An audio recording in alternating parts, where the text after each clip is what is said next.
Hey everyone, and welcome to Already Cancelled. I'm Peter, that is Connor, and we are going to talk about Star Trek The Next Generation, Season 1, Episode 16. It's called When the Bough Breaks. So, full spoilers for the episode as always. This episode sees us discover the Atlantis of space. Spacelantis. Riker's very excited. Riker's grown up hearing stories about Spacelantis. He is very, very excited about Aldea, this mystical planet that is only rumoured to exist, where it's hidden from the world. You can't see it, it's cloaked. But it's a paradise where everyone focuses on the arts and they don't spend their time working on menial things like, everything else. So we hear about this.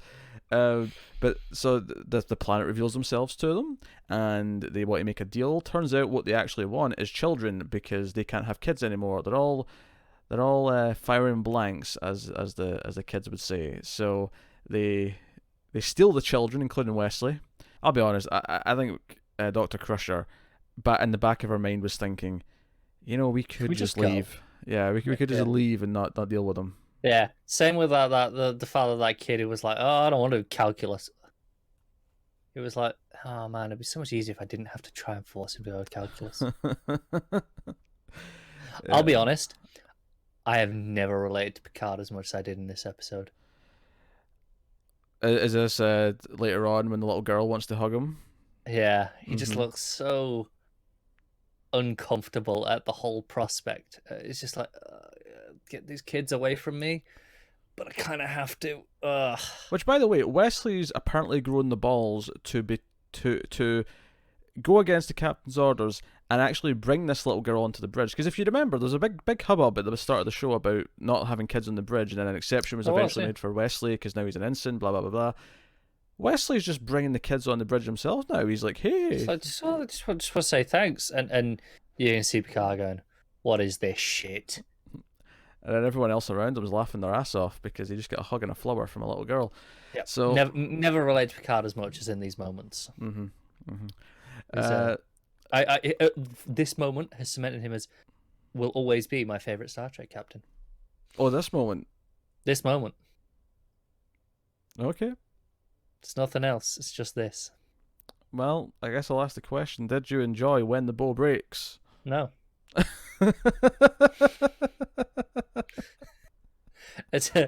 I am long on the record as generally speaking disliking episodes that feature the kids of anything.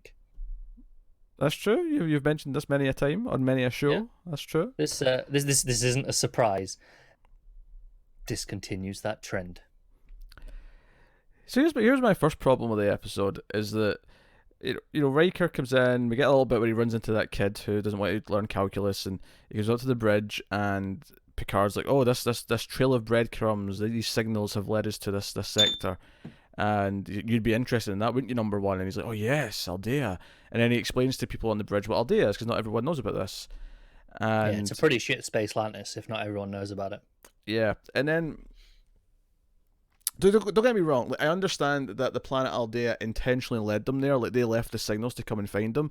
However, you're going to have Riker stand there and give a speech about how this is a mythical place and it's a legend, it's a fairy tale, and no one knows if it really exists. Within seconds, the planet decloaks and they see the planet, and he's like, "It's Aldea. It has to be." And I'm like, that was easy. If we'd heard about this place maybe like 10 episodes ago, maybe this would be like, oh, a cool little moment. Instead, it was just like, You set that up in the same scene. Yeah, it was literally 2 sentences before. Yeah, I don't care about this place. I really don't. The mysticism of this place is nil. There's zero. And not gonna lie, bit of a disappointing planet. It's not the Spacelantis that Riker bigged up to be, is it? It's like, I mean, it's fine, but. It's just an infertile, shitty Earth. Let's be honest. It is a bit. It's no underwater, fantastic world. I mean, ultimately, we find out that the shield they've got, and the computer that runs the shield, and then therefore runs most of the planet, is basically responsible for destroying the ozone layer. So it's kind of a climate change episode, or more specifically, it's about climate change denial, where the main dude. I don't think as far as even climate change, it's specific because the ozone layer and climate change are separate issues. They're related. Don't get me wrong. Sure, okay. But because we had the whole thing about the I'm forgetting the name of the gases. They used to be in like fridges and shit. Yeah. Like that was a whole thing with the ozone, and that got dealt with pretty quickly once it was established as a problem. I was like, okay, no, that was a problem. That was no one really argued that was a problem. Okay, maybe my present day brain interpreted this Clouding story. it a little bit differently. Yeah, because I read this as because it's especially later on in the episode when Picard's trying to tell them, no, you're sick, you've got radiation poisoning because the ozone layer's dissipating. And he's like, no, these are lies to do their own agenda. I just all I heard was like, modern day. No, I get why you right-wing can hear speeches. that. I'm just not sure if that was the intention. I mean, it may could not have be. been. Maybe it isn't, but that's just what I heard that as. Not that Yeah. makes the episode any more interesting, because I think it's very. Do you know what I think the biggest problem with this episode is that all their children are kidnapped, and even Dr. Crusher doesn't feel like we're on that much of a high alert about it. Like, sure, they're taking it seriously, they want the kids back, and they're mad that they've been stolen, but I feel like this should feel like DEFCON 1. It should feel like someone just stole all of our children. And yet the stakes never actually feel that high. It feels very laid back as an episode. Do you know what's really weird to me? Mm-hmm. Is that on the kids' side of things, Wesley comes up with this plan. We're going to go on a strike, right? Yeah. We're going to get out of here. Because he gathers them all together. He's like, right, I've got a plan to get us out of here. A passive strike, a passive-aggressive strike. Well, yeah, but even before he says that, I mean, most strikes are passive-aggressive. That's kind of the point of a strike, right? Okay, sure, but like this one feels more specifically passive because a strike usually people make their intentions clear. This felt like Wesley just wanted to start shutting them out. That's just okay, yeah. Because his intent was to make it just seem like they don't want to be there, and therefore they'll let them leave because it's we're never going to be happy. When he goes and wakes up the first kid, he's like, I've got a plan to get us out of here, and I'm like, okay, he's got something, and his plan is just sit there and wait, and then it doesn't actually lead to anything. Picard just shows up and takes them anyway. Yeah, because it doesn't actually accomplish anything. Even before Wesley's plan, though, even before that, there was a bit with the little girl where she each of the kids they've been able to scan them and they recognise that this kid's going to be make sculptures. This kid's going to be a musician, and the little girl's going to be a musician, right? And the guy who's also a musician is like giving her this weird instrument, this alien instrument. It's like, just think the music and it'll make it for you. And she does this little sad lullaby thing, and then he's like, okay, now do something happy, and she's like, I can't, I don't feel happy. And I thought, okay, so maybe that's the point of the episode, is eventually going to learn that there's no point in having the kids there if they're not happy. But that was really nothing to do with the episode once it got going after that. No, it's a weird episode. Also, can I just talk about how much I despise this planet? Of everything's this really easy way out. Of like, oh, you're going to be a sculpture. So here's a thing that you just think it and it'll do a sculpture for you. Yeah, you're going to be a musician. Just think about it, and a song will come out. I was thinking that specifically with the sculpture. Music, at least, like you still have to think of what the music is, I suppose. So I can buy that there's still talent there. Sure. With the sculpture, though, he has this like device that's just sculpting it for him, and I'm like, well, I can think of a shape and have the device do it. Anyone can do this. Yeah, exactly. So, I can think of a shape I couldn't sculpt because I haven't got the technical skill. Right? Exactly. Whereas if music, you give me this pen, I could. Whereas music, theoretically, you could not play a single instrument but be able to compose music. If you understand enough to write it, you could do that. This is just taking away the need to write it. You could just have to think of it. So at least with the music, I can still see some talent there of making it, and whereas the sculpting, I'm like, no, the actual act of the sculpting is what makes it impressive. Yeah. So I don't know, but it would be like. I mean, I'm not into like ballet or anything like that, but it would be like if you just thought of a ballet and you had like CGI perform it. It'd be like, well, no, the impressive part of the ballet is that there's people performing it, and actually it's the performance, not the actions themselves. Yeah. It's that someone is doing the actions. It all comes together, yeah. Whereas alternatively, a movie can be animated and be a great story because it's the story itself. It's it's this. Yeah, and that's not to say there's no story in ballets. Of course there is. Yeah, there is. I mean, there's obviously a marrying of multiple things, but generally speaking, it is the artistry is considered the dancers, right? like their performance. Yes. Yeah. Coming from two people who know nothing about ballet, but that is my understanding. I literally, next door to my university was a ballet school. So I've seen enough. So what? Next to my university was a chiropractor. I don't know anything about helping backs. No. But it was a big ballet school. I was in there regularly, and I've seen my fair share. Okay. That was just a weird logic. I mean, it was right next door to me. Oh yeah, but because it was next door, we were in there quite a bit. Okay. What, did they have all the music students do music for them? Was that the idea? Yeah, pretty much. And Because wouldn't you? Well, I did often pillage people from the drama school that was nearby, I have to admit, for actors. So I am well aware of this. Yeah, exactly. That makes me want to go into a rant about how unreliable students are, but I'm not going to do it. Oh, they're the worst, aren't they? They are the worst. They're absolute goddamn worst.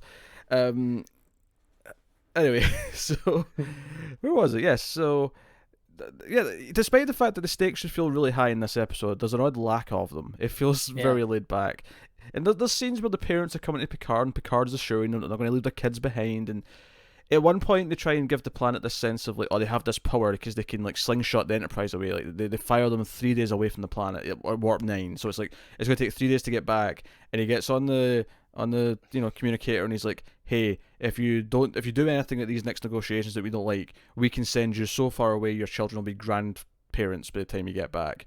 Of course, at this point, quite a good threat, actually. At this point, we're not aware yet, of course, that they won't make it to that age and they won't have kids because they're all going to be dying of radiation poisoning. But so yep. And that was the other thing. So they tell them this, right, and then the woman on the planet's willing to listen to them, and the guy's not. But I thought it was weird how, like, at the end of this scene, it cut to them going to the core of the planet where the computer's like mainframe or power source is, and now he just seems to believe them, like, as if his mind has been changed. I never felt like he had like a moment where he really truly believed it anymore. No, I didn't. It's kind of a mess of an episode, isn't it? Yeah. I wouldn't even say it's a mess so much as that it feels like it's going through the motions, but in going through the motions, it's kind of glossing over a lot of important things. It's a mess in the sense that it kind of knows what it's supposed to be doing, but it doesn't understand it. Let's say, it's doing this subplot with the kids doing their own escape, but they don't, and it doesn't actually accomplish anything, and it doesn't have a point of futility like you could do with that plot. Yeah, it don't have to succeed that way, but the plot could be, this could show how the people on this planet could maybe get dangerous because they'll retaliate when they catch them, or they'll or they'll they're learn still something in the from middle of their strike, and Picard just shows up and is like, right, off you come. It feels half baked. Sure. Otherwise known as going through the motions. No, I think there's a difference, because going through the motions is predictable and generic, but everything makes sense to me. It's like, it's exactly what you expect, but it all functions. Whereas this doesn't even feel like that. There are things that just don't work. You can have things that don't work and still be going through the motions. That's why you're not catching it. That's why you're not like giving it more thought. The thought that it okay, so requires. To me, going through the motions is doing everything technically that works and makes sense, but it's got no feeling to it. It's got no spark. No, I mean it can be that. But what I mean here is that it just goes through the motions of the structure of an episode. Like they get the kids back because it's just that time of the episode to get them back. It doesn't really feel like they earn getting them back. It's just kind of like, oh, it's time to do that plot beat. It's kind of like when I say where the main bad guy, if you want to call him that, he doesn't seem to ever actually have that moment where he does start to believe them. We just cut to a new scene and he seems to believe them now, and he's very thankful for it as well. Like it just kind of like, oh, let's not do the story of him believing them. Let's just cut to it, because again, we're going through the motions. Okay, I'm with you. I mean, I don't necessarily disagree that it's kind of messy, but it doesn't feel as messy to me as the truly like silly episodes. Like it's not. No, it's not like terrible. It's not Naked Now where it's laughably bad and I'm enjoying how much of an absolute chaos it is. It's not that. It's actually a fairly. The fact the problem with this episode more than anything is that it's far too restrained. It feels like it's a half measure, all the way across the board, where it's not willing to actually say how dark this is, that their kids have all been kidnapped. It's very kind of like, oh well, it's an all day in the Enterprise. We'll get them back by the end of the episode. Don't worry. Like that's what it feels like. Pretty much. That's what it feels like, and because of that, there's no urgency, there's no feeling of whatever. So like, and then Wesley's, being Wesley. It's Wesley, right? Yeah. You're the leader, Wesley. You can get clearance to talk to the computer. Shut up, Wesley. The only interesting thing about any of this is that when Picard and Crusher come down and they demand to see Wesley, she uses this as an opportunity to trust him to actually get her some data so she can analyze the DNA and, find all this stuff about the radiation. And I thought, okay, I actually kind of like them trusting the oldest kid to actually help them from the inside. That's actually one of the most interesting things they could have done with this episode. It lasts about 30 seconds, though. It does, but like, imagine if the episode went down a path where, like, the only way, because there's a whole thing where it's like, okay, we can maybe beam in if there's like fluctuations in one area, the shield. Yeah, so maybe at that exact moment we can get in. We can beam in, right? What if instead they could only communicate into Wesley, and Wesley had to actually turn off the shield himself? So it actually gave him like a proper mission, something to do. Yeah, like he had to kind of be the one to save the day. And as much as we always joke about how Wesley's like treated as this chosen one, and it's kind of annoying. At least in this scenario, though, I would go, okay, this is why they have to, let Wesley do it, right? He's the oldest there. That's technically the only one of any sort of rank. And this would make the most sense. And I like, in any other show, I would have no problem with this being the plot. And I wouldn't have a problem with it here. We may complain about Wesley a lot in other episodes, but in this episode, the idea that they have to trust the oldest kid, who's, and he's, what is he, like 14, 15? So what age he is? In his mid-teens, they have to trust the oldest one to kind of take some responsibility. If anything, I would argue that it would even be more effective if he didn't already have this stupid plot where he became an ensign. See, let's just say he was just the oldest kid, so he just by default was kind of the one who had to step up. And maybe this would actually be a far more interesting start of his journey. What if in this episode he hadn't really had any of these plots so far, he just stepped up because he needed to, and this is when Picard said, you know what, because you stepped up, maybe we can start some early training or something like that. And instead of, he's the chosen one. That'd be a lot less frustrating, wouldn't it? As it is, it's just a really mediocre episode. Very bland. It's very bland. Quite dull to watch, frankly. Okay. Do we have something better to look forward to next time? Because I'm hoping. I've heard it on the grapevine that we're in a rough patch. I didn't need to hear the grapevine. I was quite happy just having the wine at the end. Until we get towards the end of the season where things maybe pick up a little bit. But I hear we're in a bit of a rough patch. The next one's called Home Soil. Actually, what was this one rated? I always like to compare to just for some, a gauge. Yeah. All right, we're going up in rating a little bit on the average rating. How much? 0.5. We're going up 0.5 for rating. Okay. That's not terrible. Home Soil. Here's the description on IMDb. On Valeria 3, Geordi and Data discover a microscopic life form responsible for the death of an engineer stationed on the base. Okay, murder mystery. That doesn't sound so bad. Yeah. Okay. I like Geordi, I like Data. That's we haven't seen much of them together. Yeah, Geordi and Data together, outside of the blind man teaching them to paint joke, which we had. Yeah, there's not actually been a huge amount of them as a pairing, though. Yeah, I'm okay with this. This sounds okay. It could end up being terrible, don't get me wrong, but in concept, I'm not against it. Is this going to be basically that, what was that movie with, like, Gyllenhaal and Ryan Reynolds and they're on the space station? Oh, God, Life. From like 2 years ago, or 3 years ago. Yeah. That really forgettable Sony movie that came out in like March. It was alright. I liked it more than you did. It was fine. It was mediocre. It was generic. That was going through the motions. So there you go. That's the next one. So hopefully we get some better material out of it.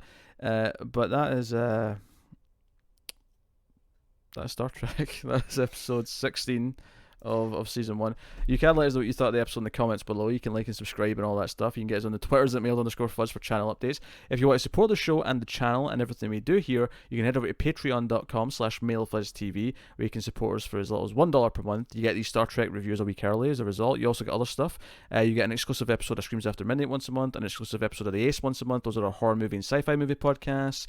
So you get a lot of stuff at $1, and then there's stuff at the $5 tier and up. You get voting things and all that sort of stuff. So go have a look, see if anything interests you, and there you go. So that is us. That has been already cancelled. So thank you once again for watching or listening. We always appreciate it. Keep watching Star Trek, and to everyone but Connor, live long and prosper. Live long and I've said live wrong and prosper like 3 times in a row now. This is getting ridiculous.